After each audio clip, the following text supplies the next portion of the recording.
हमारे पड़ोसी थे मोहम्मदन, जब पाकिस्तान बन गया तो उन्होंने उस पर कब्जा करना शुरू कर दिया। जाके मकान जब खोला तो अंदर लाशें ही लाशें थी। पाकिस्तानी फौज जो थी वो सिविल कपड़ों में वहाँ पर आई हुई थी और लोगों को मार कूट रही थी। बाजार से जो दिन को बाहर निकलता था उसको गोली लग जाती थी, मार देते थे। तो रात को जाके पानी शानी वो हम लोग लाते थे और खाना पका के खाते थे। जफराबाद के आदमी वहाँ इकट्ठे हुए तो पुंछ के अंदर जगह नहीं थी रहने के लिए, तो ऐसे छपरों में बाहर रहते थे। जब पुंछ में पहुंचे तो जो हायर सेकेंडरी स्कूल है इसके ग्राउंड में रात को रहे तो बड़ी बुरी दिशा हुई हमारी। मैं फलाना बंदा बोल रहा हूँ तो हमारी औरतें किसी गैर मर्द से बात नहीं करती। तो मैंने कहा भाई जब बहन और भाई का रिश्ता है तो बात क्यों नहीं करते हैं? ऐसे अगर हमें उसकी तलाश है तो बताओ।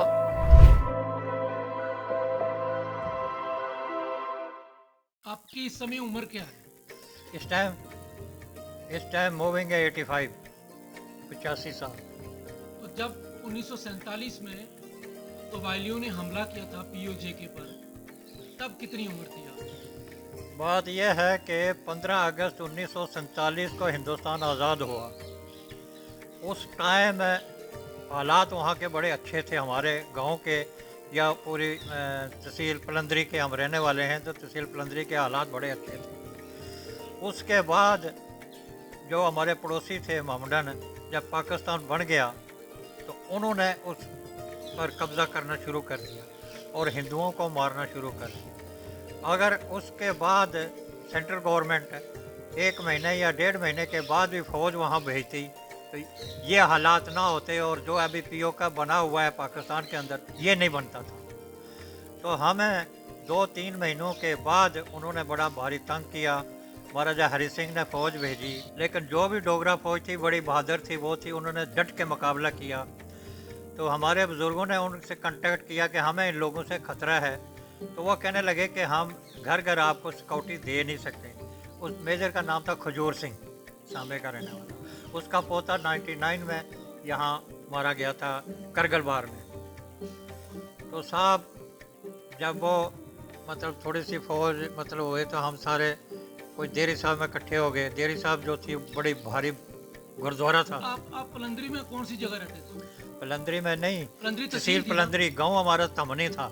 अच्छा, तो कब आपको पता चला कि उन्होंने हमला करना शुरू कर दिया एकदम से? हमले शुरू कर दिए तो वो कहने लगे कि आप एक जगह इकट्ठे हो जाओ, हाँ, हम वहाँ पर आपको सिक्योरिटी देंगे, घर घर सिक्योरिटी नहीं दे सकते। ठीक है।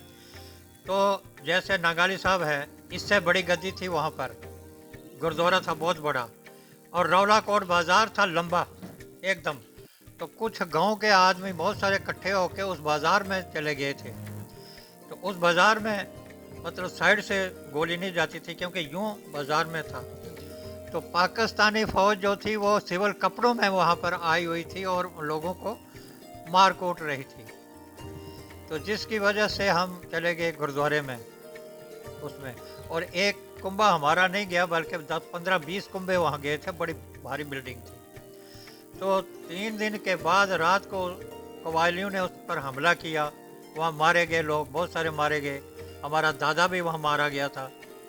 तो उसके बाद वहाँ से भाग के साथ में पिकट के नीचे हम जाके बैठ के रात को 12-1 बजे फिर उन्होंने गुरुद्वारे को आग लगाई, जलाया। फिर सुबह जब रोशनी हुई थोड़े वो आगे साइड में हो गए तो वहाँ से हम निकल के नीचे रौला कोट चले गए बाज़ार में। रौला कोट बाज़ार भरा हुआ था किसका के आदमियों से।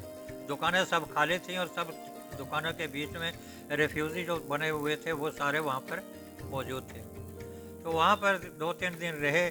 उसके बाद मतलब फायरिंग चलती रही और बाज़ार से जो दिन को बाहर निकलता था उसको गोली लग जाती थी, मार देते थे। तो रात को जाके पानी शानी वो हम लोग लाते थे और खाना पका के खाते थे।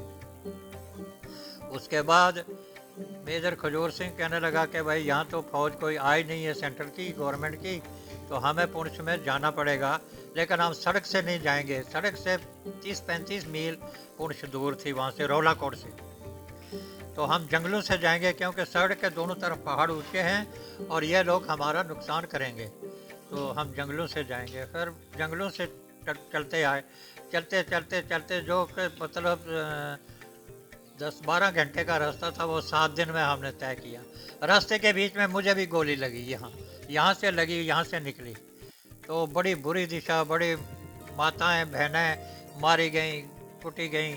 और रौला कोट में इसके मतलब नानी नाना वहाँ रहते थे, ऐसे बिल्डिंग थी, उसमें छप्पड़ थे। रात को उन्होंने ग्रेनेड डाला, उस ग्रेनेड में हमारी ताई जो थी वो मर गई, ताई के 2 बच्चे मर गए, एक था कोई 3.5 साल का, एक था कोई 1.5 साल का, वो दोनों मर गए। इसकी एक लड़की थी 6 साल की, उसके ज़ख्म सारे मतलब टांगें ज़ख्मी हो गई। फिर हमारे ताई की टांगें सारी ज़ख्मी हो गई उस ग्रेनेड से।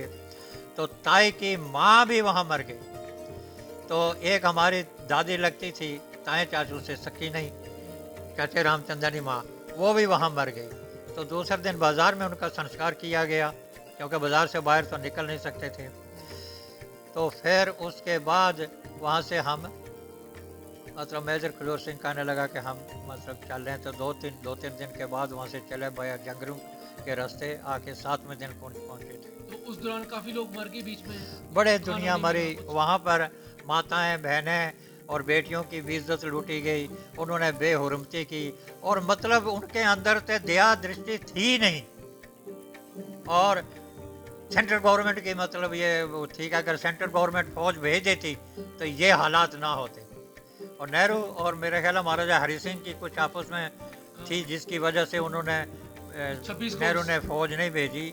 और फिर बाद में फौज जब भेजी तो यहाँ पर ये काली तार से पीछे चौकी चौरे तक पाकिस्तान, ये इलाका भी पाकिस्तान के बीच में था, ये इलाका भी। तो जब 1949 में फौजें वहाँ से चली तो चंगर में बड़ा भारी टाकरा हुआ था। इतना टाकरा हुआ था कि यहाँ पर ब्रिगेडियर उस्मान खान शहीद हो गया था। उस टाइम और आज टाइम के में बड़ा अंतर है, बड़ा फ़र्क है। वो सिंपल जनाना था, सादा ज़माना था। तो मेरी उम्र 8 साल थी, तो 8 साल बच्चे को कितना खोता होता है। फिर भी मैंने उस चीज़ को याद किया है और बनाया है कि भाई ये चीज़ें हैं, और देखी है, आंखों के सामने देखी है ये चीज़ें। फिर जब आप पुंछ पहुंचे तो फिर वहाँ आपको कुछ मिला खाने वाने को? कुछ नहीं मिला, कुछ नहीं मिला। वहाँ तो देखिए तहसील पलंदरी, तहसील हवेली और तहसील बाग, डिस्ट्रिक्ट मुजफ्फराबाद के आदमी वहाँ इकट्ठे हुए। तो पुंछ के अंदर जगह नहीं थी रहने के लिए, तो ऐसे छपरों में बाहर रहते थे। जब पुंछ में पहुँचे तो जो हायर सेकेंडरी स्कूल है इसके ग्राउंड में रात को रहे। तो बड़ी बुरी दिशा हुई हमारी, बड़ी बुरी दिशा हुई। तो लोगों के कंधों के नीचे वहाँ छुप छुप के बनाते थे, और खाने के लिए पत्ते मतलब होते थे, नमक के बगैर कुछ नहीं था। तो ब्रिगेडियर प्रीतम सिंह था, उसने फिर जैसे ये गांव है, इस गांव पर कालम चाड़नी, वहाँ से थोड़ा बहुत अनाज लेना और खाना। और डेली 50 से 60 आदमी मरते थे, महामारी फैली हुई थी, कोई इलाज नहीं, कुछ नहीं, कहानी घेरे के बीच में रहे थे। तो पुंछ कितने दिन रहे आप? पुंछ से तो हम रहे काफ़ी अरसा, मतलब घेरे में रहे, काफ़ी अरसा घेरे में रहे। फिर उसके बाद एयरपोर्ट बनाया पब्लिक ने, उस जहाज़ के ज़रिए फिर कुछ आदमी निकल के तो नगरोटा कैंप में गए, और हम पुंछ में ही रह गए थे। तो आप पुंछ से फिर बाद में इधर आए? अब पुंछ से बाद में, पुंछ में हमें ज़मीनें अलाट हुई। तो उस टाइम शेख हुकूमत थी, तो जो खुशकी ज़मीन हमें अलाट हुई जिसमें कि मक्की बोझते हैं, उसका मालिक पाकिस्तान से आ गया, उन्होंने कहा इसको खाली कर दो। और जो आबी ज़मीन थी जिसमें मुंजी लगती थी, वो फ्लड आया तो वो रुड़ गई। तो हम 54-55 में यहाँ आए, और यहाँ भी बुरी हालत थी, कुछ खाने को कुछ नहीं मिलता था, ये ज़मीनें अनाज नहीं देती थी, बड़ी बुरी हालत से यहाँ रहे। फिर यहाँ से भी हम हमारे फादर साहब मोह करके तो जम्मू जा रहे थे। तो यहाँ के जो रहने वाले थे उन्होंने हमें कहा कि नहीं, हम आपकी मदद करेंगे, आप यहीं रहो। उसके बाद सरकार की ओर से क्या क्या मिला? कुछ नहीं मिला। ये तो अभी मोदी सरकार की तरफ से 5.5 लाख रुपया मिला है हमें, उससे पहले तो कुछ भी गवर्नमेंट से नहीं मिला। सिर्फ जमीन मिली थी थोड़ी सी? बस ये ज़मीन थोड़ी सी मिली, 48 कनाल, उस समय बाकी कुछ नहीं मिला। तो इसके क्या मिलना है? खुद अपनी झोंपड़ी वगैरह खुद बनाई? और खुद बनाई, झोंपड़ी खुद बनाई। वो हमारे फादर साहब ने, जैसे बकर वालों की होती है ना, तो इस तरह की बना के, वो कच्चा मकान अभी भी मौजूद है, वहाँ पर रहे। फिर मैंने 8वीं से पढ़ाई छोड़कर जाके 35 रुपये महीने पर काम किया एक कैंटीन के बीच में। तो वहाँ काम करते रहे, वो थोड़े बहुत पैसे बचा के घर भेजता रहा मैं, जिससे कि फिर उन्होंने ये मकान बनाया, कच्चा मकान वो अभी है उधर, वो बनाया, फिर उसमें रहने लगे। उसके बाद मतलब बच्चे हुए, ये तगड़े हुए, ये नौकरी शौकरी करने लगे, तो फिर ये थोड़ा सा मकान बनाया, अदरवाइज ये मकान भी नहीं बन सकता था। तो इन सालों में सरकार की ओर से कुछ नहीं मिला। सरकार क्या देती है? कांग्रेस गवर्नमेंट थी, दूसरी थी, वो तो खुद घपले करके तो खाती पीती थी, उसने क्या दिया है? ये तो मोदी सरकार ने 5.5 लाख रुपया दिया हम चारों को, तो उसमें डिवाइड करके 1.25 लाख रुपया हमें आया। ये तो मोदी सरकार की हम शुक्रिया अदा करते हैं। जैसे कि यहाँ पर शेख अब्दुल्ला की हुकूमत थी, उसके बाद उसके बेटे फारूक अब्दुल्ला के बाद उमर अब्दुल्ला, तो ये तो पीढ़ी भर पीढ़ी चल पड़ी, जैसे महाराजे चलते थे। डेमोक्रेसी तो है ही नहीं। अभी डेमोक्रेसी का मुंह थोड़ा सा हम देख रहे हैं, और ये मेरी 85 साल उम्र हो रही है, इसमें तो अभी हमने देखा है कि भाई थोड़ा सा हिंदुस्तान जागा है और कुछ मतलब जागृति पैदा हुई है। मेरी बहन ताए की लड़की, तो उस जब ये मोबाइल चले तो मैंने उससे बात की, मैंने यहाँ से कॉल की, ओपन कॉल, कि ऐसे ऐसे हमारी एक लड़की वहाँ रह गई थी, उसकी क्या पोजीशन है, क्या नहीं है, तो उसके अगर बारे में किसी को पता हो, मैं फलाने का बेटा हूँ, मेरे दादे का नाम यह है, मेरे बाप का नाम यह है, और उसके बाप का नाम ये था। तो कुछ देर के बाद सऊदी अरब से मुझे फ़ोन आया। सऊदी अरब से फ़ोन आया तो मैंने कहा आप कहाँ से बोल रहे हो? कहते हैं जी मैं सऊदी अरब से बोल रहा हूँ, मैं तहसील बाग का रहने वाला हूँ, और जिस लड़की के लिए आपने पूछा है वो लड़की हज करने के लिए 1 हफ्ते के बाद यहाँ आएगी, तो मैं आपकी उससे बात कराऊँगा। और उसने मेरी बात करवाई है। वो बंद हुआ तो उसके बाद एक फ़ोन मतलब फिर आया, कहने लगे जी कि मैं फलाना बंदा बोल रहा हूँ, तो हमारी औरतें किसी गैर मर्द से बात नहीं करती हैं। तो मैंने कहा भाई जब बहन और भाई का रिश्ता है तो बात क्यों नहीं करते हैं? ऐसे अगर हमें उसकी तलाश है तो बताओ। तो फिर उन्होंने उसको सामने किया, वो काफ़ी उम्र की थी, मतलब उस टाइम उसकी 78 उम्र थी, 78 साल। तो मुंह उसने कजा हुआ था, सिर कजा हुआ था, तो कहती है जी सलाम अलैकुम। मैंने कहा वालेकुम सलाम, क्या नाम है तेरा? कहती है जी मेरा नाम सईदा बेगम। मैं कहा तेरे बाप का नाम क्या है? अजी धर्मचंद। तेरी माँ का नाम क्या है? धर्मदेई। मैं कहा तेरे दादे का नाम क्या है? अजी कड़कू राम। मैं कहा तेरा चाचा था उसका क्या नाम है? अजी काका राम। मैं कहा तेरा एक बड़ा भाई था उसका क्या नाम है? नानकू। मैं कहा बिल्कुल ठीक है, तेरा नाम जानकी है, तो मैं तेरे चाचे का पुत्र अनंतराम बोल रहा हूँ, यहाँ से बोल रहा हूँ। फिर उसने वो पल्ला भी हटाया, ये भी हटाया, रोने लगी कि आपने मेरी खबर नहीं ली। मैंने कहा खबर थी तो मैंने ली ना, अभी ये मेरी खबर है। तो फिर उसके बाद बातचीत, मैंने कहा भाई क्या हालात क्या थे वहाँ से, मेरे को ये बता। कहने लगे जब आप यहाँ से रौला कोट से चले गए तो ज़ख्मी आदमी यहाँ पर काफ़ी बड़े हुए थे, बिल्डिंग के अंदर बहुत सारे आदमी थे। तो पीछे से कबायली आए, वो कहने लगे ओए काफरो खड़े हो जाओ और नमाज पढ़ो।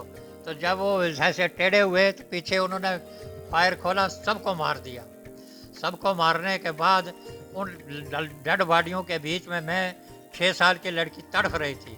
तो इतने में एक बड़ा आदमी आया, कोई 2-3 घंटे के बाद, देखता है कि मैं उनके बीच में तड़फती हूँ, तो मुझे उठा के छाती के साथ लगा कर घर ले गया। घर जाके तो मेरे ज़ख्मों पर उसने मलहम पट्टी करके तो कहने लगा ठीक है। 2 दिन में उसके पास रही, तो फिर मैं ज़िद करने लगी कि मैं अपने घर जाऊंगी। वो कहने लगा तेरे घर में कोई नहीं है, लेकिन मैं ज़िद करने लगी कि नहीं मैं जाऊंगा। फिर वो मेरे को उठा के अब मेरे घर में ले गया। तो जाके मकान जब खोला तो अंदर लाशें ही लाशें थी, मुश्क थी। फिर वहाँ से वो घर मेरे को ले आया। घर ले आके तो मेरे को अपनी बेटी बना के तो मुझे पालने लगा।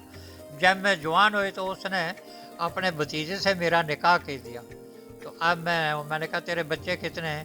कहते जी 4 लड़के हैं और 5 लड़कियां हैं। मैंने कहा सब शादीशुदा होंगी? कहते हाँ सब शादीशुदा हैं। लड़के 5 जो हैं, 4 लड़के जो हैं ये गज़टेड अफसर हैं। फिर उनसे बात मेरी टेलीफोन पर होती रही। फिर बाद में मैंने फ़ोन बंद कर दिया। मैंने कहा नहीं, और कोई शक करेगा कि पता नहीं पाकिस्तान से क्या बातें करते क्या नहीं करते हैं। तो अभी हो गया कोई 2 साल उससे बात नहीं हुई। उसका एक लड़का मर भी गया था। मैंने जब पता लगा तो यहाँ से अफसोस किया था तो बाकी वो अभी तक है, लेकिन ठीक है, बूढ़ी हो गई है, अब उसकी उम्र 82-83 साल उम्र है। इधर नहीं आए वो? मैंने बुलाया, बड़ा ज़ोर किया, तो वो नहीं आई। फिर वहाँ जब हज करने गई, तो उस आदमी ने फिर मेरी मुलाकात करवाई, उसके टेलीफोन पर ही। अच्छा। तो मैंने बड़ा ज़ोर लगाया, मैंने कहा तुम आओ यहाँ पर, वीज़ा तुम्हारा बना हुआ है, सब कुछ है, तो मिल जाओ। कहने लगी नहीं, मैं आ नहीं सकती हूँ।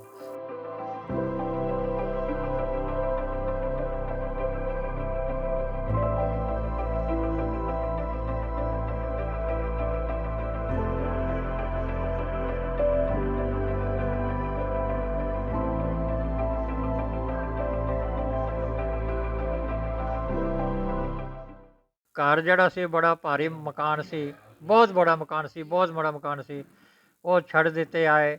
और मतलब साड़ा दादा जड़ा सी शौकारी करदा हुंदा सी, बड़ा रुपया सी ਉਹਦੇ ਕੋਲ, लेकिन उस टाइम चांदी ਦਾ रुपया ਹੁੰਦਾ ਸੀ, ਨੋਟ ਨਹੀਂ ਸੀ ਹੁੰਦੇ। हाँ जी। ਉਹ ਚਾਂਦੀ ਦਾ रुपया ਸਾਰਾ ਉੱਥੇ ਰਿਹਾ, ਸਾਡੇ ਭਾਗਾਂ ਦੇ ਵੀ ਦੁਆਨੀ ਵੀ ਨਹੀਂ ਆਈ। ਉਸ ਵੇਲੇ ਪੈਸੇ ਦੁਆਨੀ ਚੁਆਨੀ ਹੋਣੀਆਂ ਸਨ, ਉਹ ਸਾਡੇ ਹਿੱਸੇ ਕੋਈ नहीं ਆਏ, सब ਉੱਥੇ ही रह गए। आपको लगता है कि अगर आपको बोलें कि वापस जाओ वहां तो जाओगे आप?